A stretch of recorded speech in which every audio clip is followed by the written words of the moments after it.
देवादिदेव महादेव के चरणों में प्रणाम।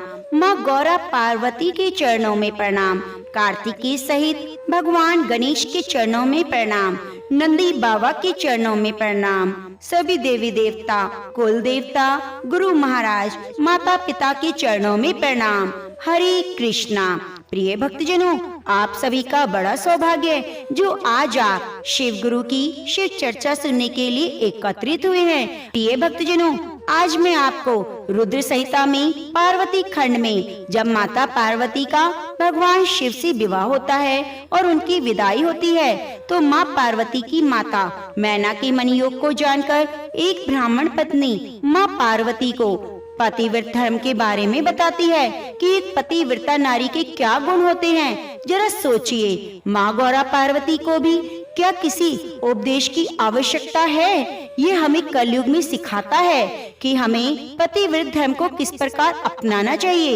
एक सती नारी के क्या गुण होते हैं? वह जन्मदाता पिता धन्य है, वे पति भी धन्य है। जिसके घर में पतिव्रता देवी वास करती है, पतिव्रता के पुण्य से पिता, माता, पति के कुलों की 3-3 पीढ़ियों के लोग स्वर्ग लोक में सुख भोगते हैं। जो दुराचारिणी स्त्रियां अपना शील भंग कर देती हैं, वे अपने माता पिता और पति तीनों के कुलों को नीचे गिराती हैं और इस लोक और परलोक में दुख भोगती हैं। पतिव्रता का पैर जहाँ जहाँ पृथ्वी का स्पर्श करता है, वहाँ वहाँ की भूमि पाप हारिणी और परम पावन बन जाती है। भगवान सूर्य, चंद्रमा, वायुदेव भी अपने आप को पवित्र करने के लिए पतिव्रता का स्पर्श करते हैं और किसी दृष्टि से नहीं। जल भी सदा पतिव्रता का स्पर्श करना चाहता है और उसका स्पर्श करके वह अनुभव करता है कि आज मेरी जड़ता का नाश हो गया, आज मैं दूसरों को पवित्र करने वाला बन गया।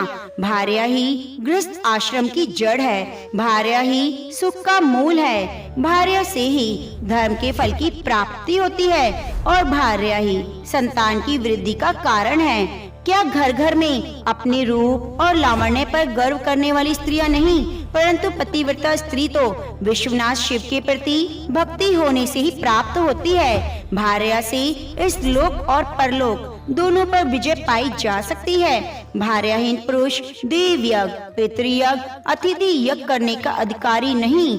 वास्तव में गृहस्थ वही है जिसके घर में पतिव्रता स्त्री है। दूसरी स्त्री तो पुरुष को उसी तरह अपना ग्रास बनाती है जैसे जरावस्था राक्षसी, जैसे गंगा स्नान करने से शरीर पवित्र होता है, उसी प्रकार पतिव्रता स्त्री का दर्शन करने से सब कुछ पावन हो जाता है। पति को ही इष्ट देव मानने वाली सती नारी और गंगा में कोई भेद नहीं। पतिव्रता और उसके पति देव उमा और महेश्वर के समान हैं। अतः विद्वान मनुष्य उन दोनों का पूजन करें। पति प्रणव है और नारी वेद की ऋचा। पति तप है, स्त्री क्षमा, नारी सत्कर्म है, पति उसका फल।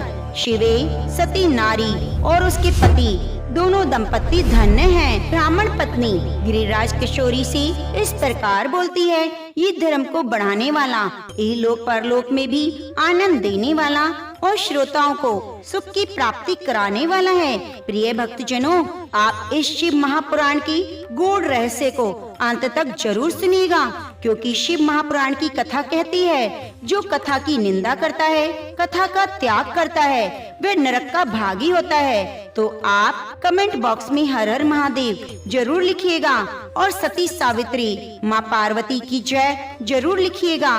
वे विशेष रूप से पूजनीय है। पतिव्रता सब लोगों को पवित्र करने वाली, समस्त पाप राशि को नष्ट करने वाली है।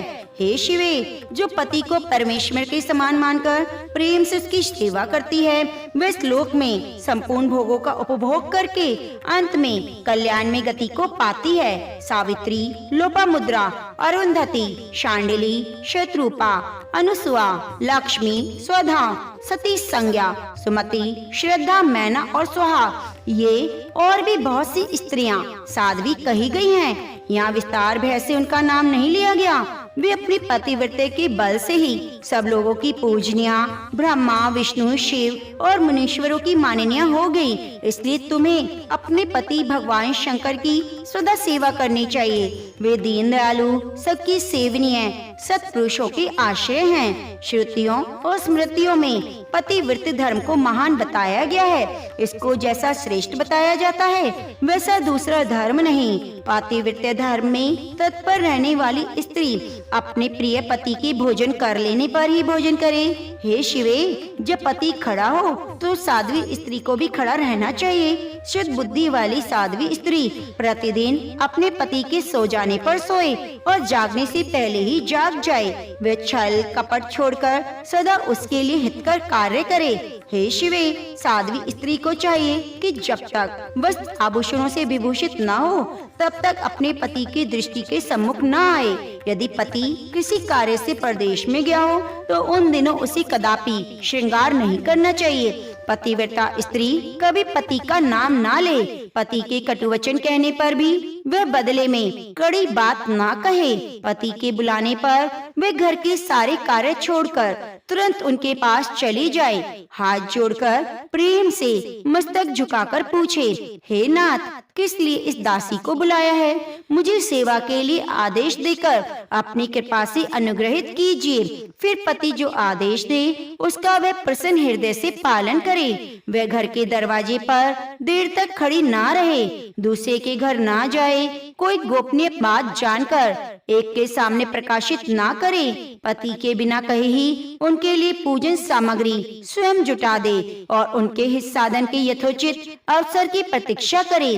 पति की आज्ञा लिए बिना कहीं तीर्थ यात्रा के लिए ना जाए। लोगों की भीड़ से भरी हुई सभा आदि के उत्सवों को देखना वे दूर से ही त्याग दे। जिस नारी को तीर्थ यात्रा का फल पाने की इच्छा हो उसे अपने पति के चरणोदक पीने चाहिए। उसके लिए उसी में सारे तीर्थ और क्षेत्र हैं, इसमें संशय नहीं। पतिव्रता नारी पति के उच्छिष्ट अन्न आदि को परम प्रिय भोजन मानकर ग्रहण करे और पति जो कुछ दे उसे महाप्रसाद मानकर शिरोधार्य करे। देवता, पितर, अतिथि, सेवक वर्ग, गो भिक्षुक समुदाय के लिए अन्न का भाग दिए बिना कदापि भोजन ना करे। पतिव्रत धर्म में तत्पर रहने वाली गृह देवी को चाहिए कि वह घर की सामग्री को संयत एवं सुरक्षित रखे।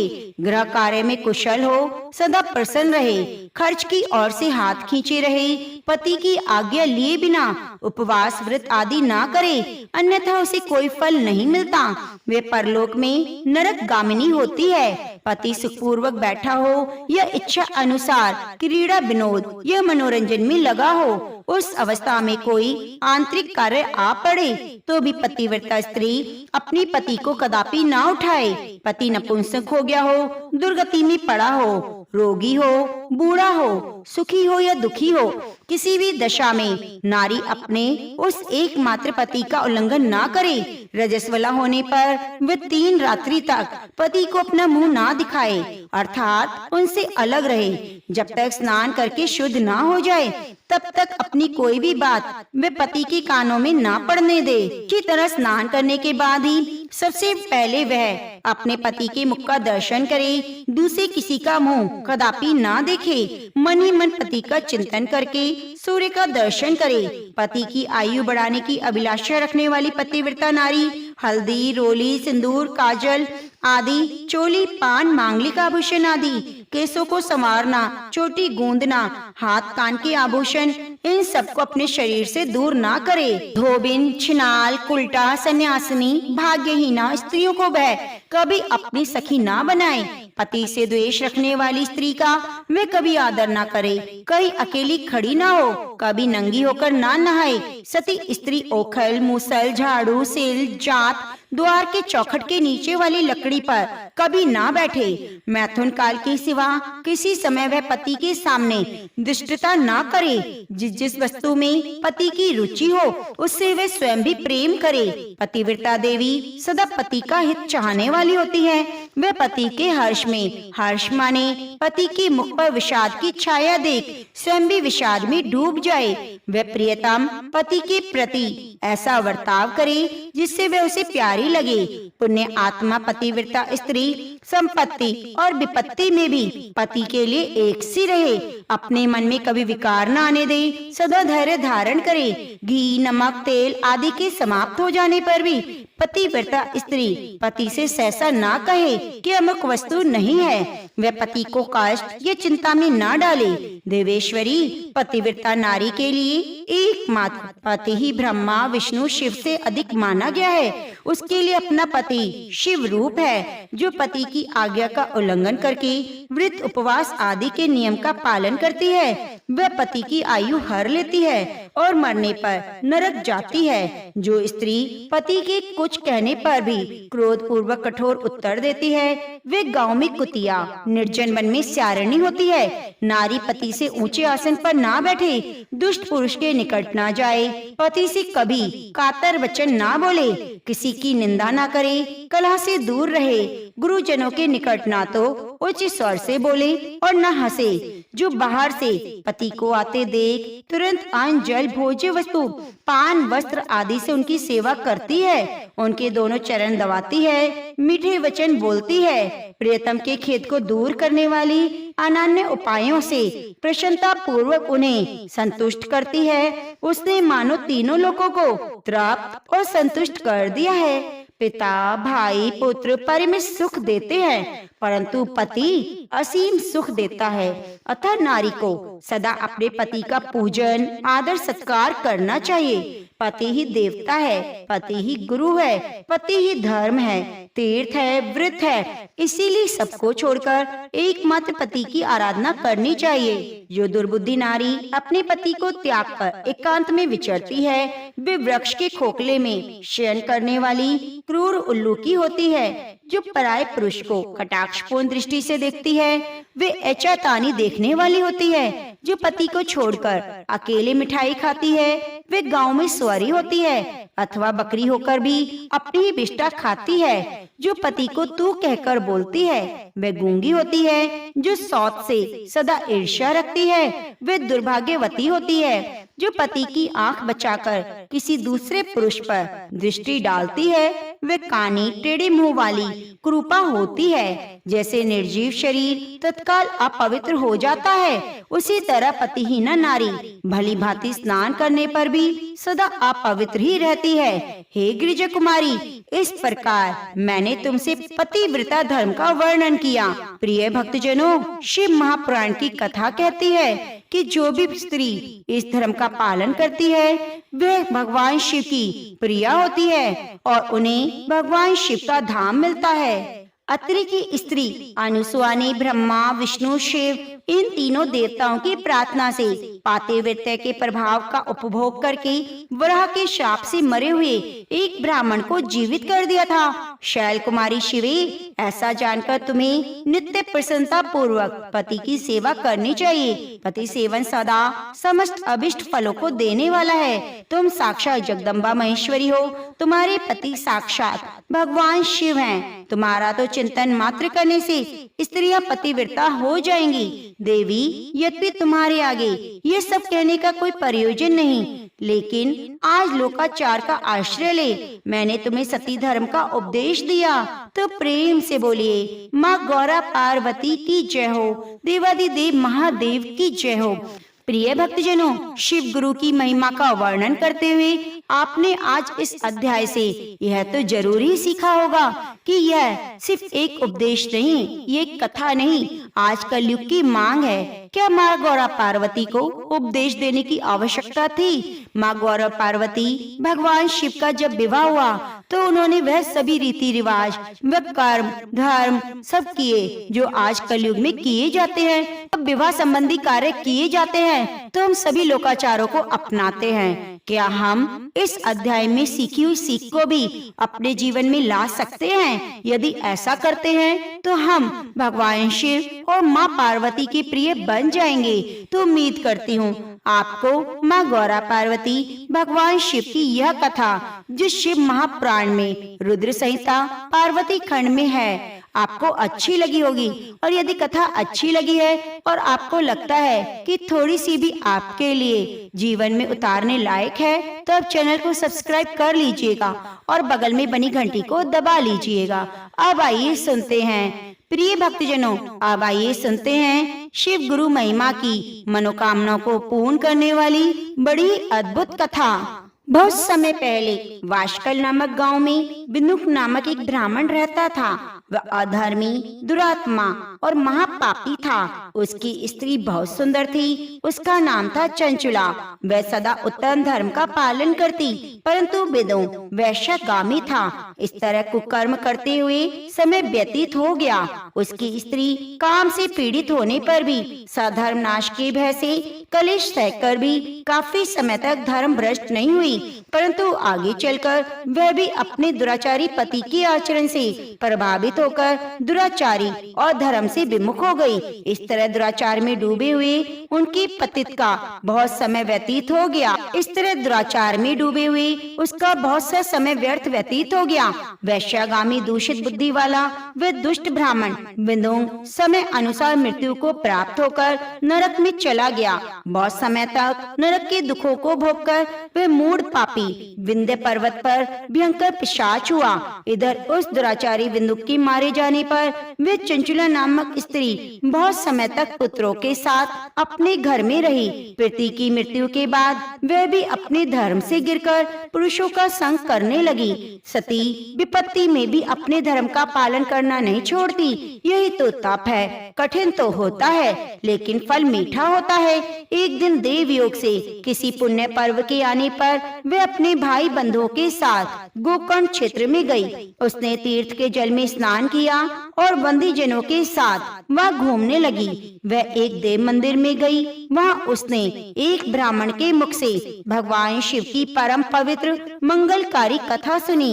ब्राह्मण कह रहे थे, जो स्त्रियां व्यभिचार करती हैं, वे मरने के बाद यमलोक जाती हैं। तब यमराज के दूत तरह तरह की यातना देते हैं। वे उसके कामांगों को तप्त लोक के डंडों से दागते हैं। तप्त लोक के डंडों से उनका सत्संग कराते हैं। ये सारे दंड इतनी वेदना देने वाले हैं कि जीव पुकार पुकार कर कहता है, अब यह ऐसा नहीं करेगा।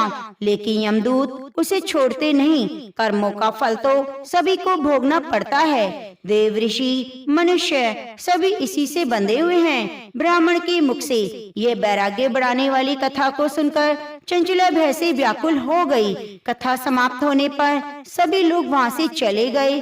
जब कथा बाँचने वाले ब्राह्मण देवता से चंचुला ने कहा, हे ब्राह्मण देवता, धर्म को ना जानने के कारण मेरे द्वारा बहुत बड़ा दुराचार हुआ है। स्वामी, मेरे ऊपर कृपा कर मेरा उद्धार कीजिए। आपके प्रवचन को सुनकर मुझे इस संसार से वैराग्य हो गया है। मुझ मूढ़ चित्त वाली पापिन को धिक्कार है। मैं निंदा की योग्य हूँ। मैं बुरे विषयों में फंसकर अपने धर्म से विमुख हो गई थी। कौन मुझ जैसी को मार्ग में मन लगाने वाली पापिनी का साथ देगा?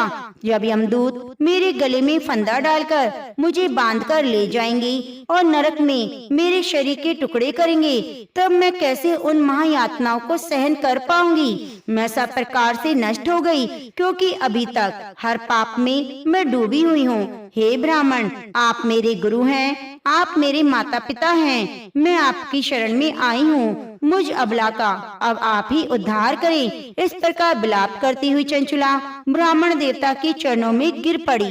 तब ब्राह्मण ने उसे कृपा पूर्वक उठाया और इस प्रकार कहा, नारी, तुम सौभाग्यशाली हो जो भगवान शंकर की कृपा से तुमने वैराग्यपूर्ण ये कथा सुनी है और कथा को सुनकर समय से अपनी गलती का एहसास कर लिया है। तुम डरो मत, भगवान शिव की शरण में जाओ। परम कृपा से तुम्हारे सभी पाप नष्ट हो जाएंगे। मैं तुम्हें भगवान शिव की कथा सहित वह मार्ग बताऊंगा जिसके द्वारा तुम्हें सुख देने वाली उत्तम गति प्राप्त होगी। शिव कथा सुनने से तुम्हारी बुद्धि शुद्ध हो गई है और तुम्हें पश्चाताप हुआ है और मन में वैराग्य उत्पन्न हुआ है। पश्चाताप ही पाप करने वाले पापियों के लिए सबसे बड़ा प्रायश्चित है। जो मनुष्य अपने कुकर्म के लिए प्रायश्चित नहीं करता, वह उत्तम गति प्राप्त नहीं करता, परंतु जिसे अपने कुकृत्य पर हार्दिक पश्चाताप है वह अवश्य ही उत्तम गति का भागीदार होता है, इसमें कोई शक नहीं। शुद्ध चित्त में ही भगवान शिव और माँ पार्वती का वास है। वह शुद्ध आत्म पुरुष सदा शिव के पद को प्राप्त करता है। इस कथा का श्रवण सभी मनुष्यों के लिए कल्याणकारी है, अतः इसकी सेवा और आराधना करनी चाहिए। हे ब्राह्मण पत्नी, तुम अनन्य विषयों से अपने मन को हटाकर भगवान शंकर की परम पावन कथा को सुनो।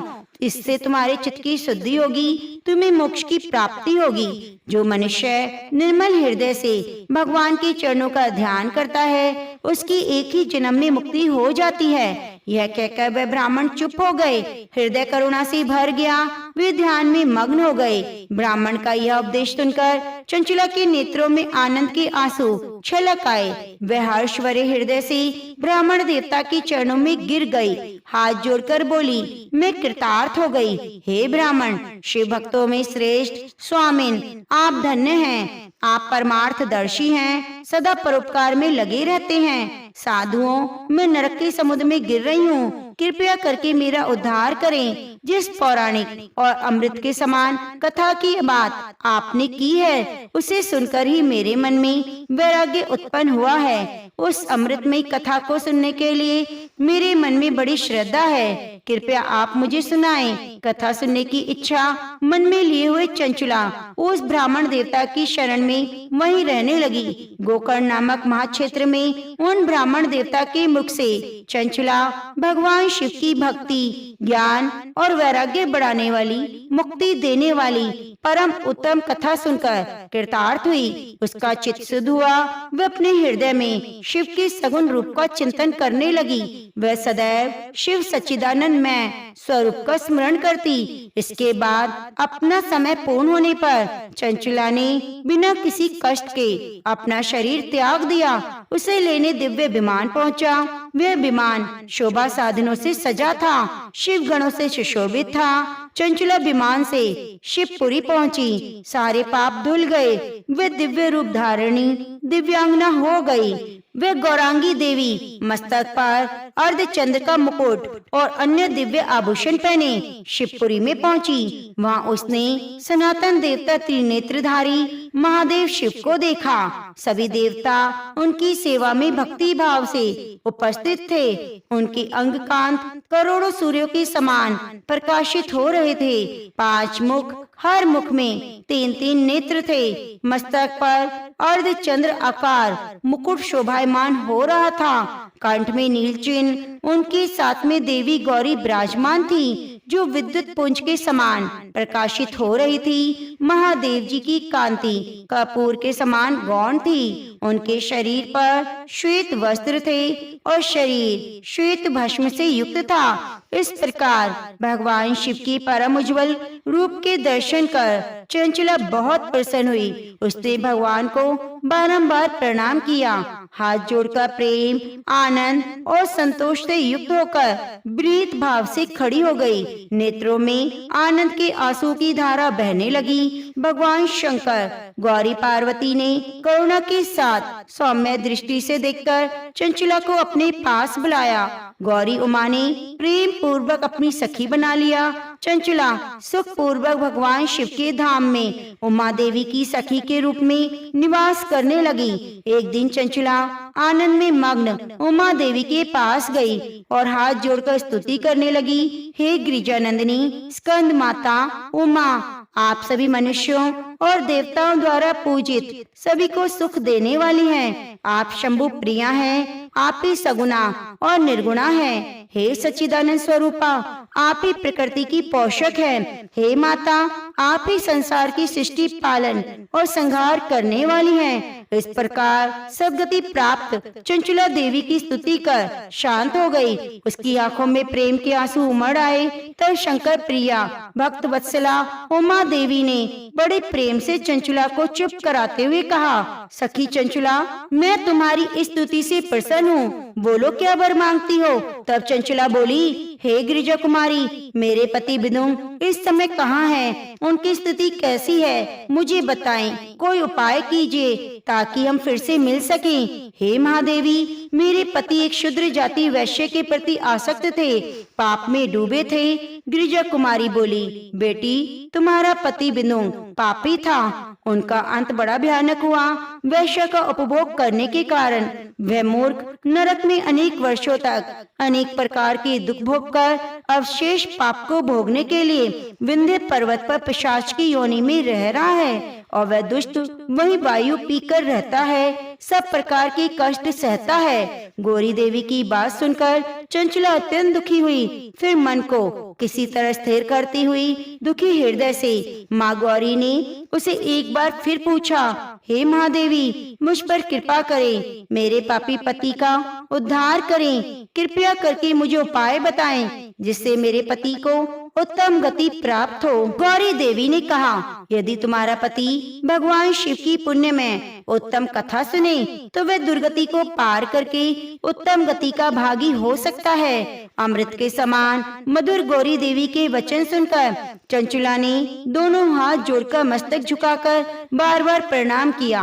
प्रार्थना की मेरे पति को भगवान शिव की कथा सुनाने की व्यवस्था की जाए। ब्राह्मण पत्नी चंचला की बार बार प्रार्थना करने पर शिव प्रिया गौरी देवी ने भगवान शिव की महिमा का गान करने वाले गंधर्व तुमरू को बुलाकर कहा, तुम्हारी भगवान शिव में प्रीति है, तुम मेरे मन की सभी बातें जानकर मेरे कार्य को सिद्ध करते हो, तो मेरी सखी के साथ विंध्य पर्वत पर जाओ।